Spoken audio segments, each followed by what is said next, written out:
Hi, ka-Ilocana! It's me, Rachel Tambuto. Support my content. Thank you!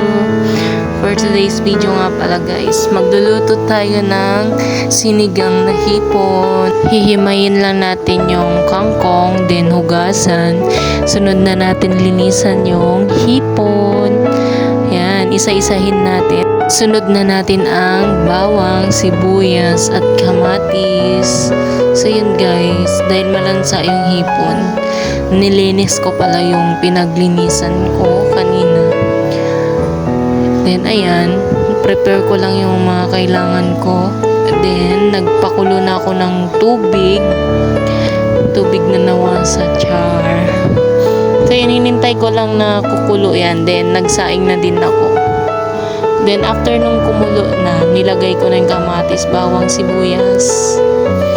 Then nisunod ko na din yung pampalasa at yung hipon natin.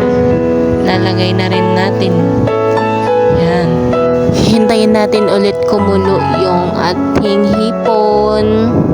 Then after kumulo, ilalagay na natin yung kangkong. Then naglagay na din tayo ng sinigang. Yan. Halu-haluin lang natin ng konti. Then ayan na. Okay na siya. Luto na. Nantay ko na yung apoy niyan. Then ready to serve. Let's eat. Thank you for watching.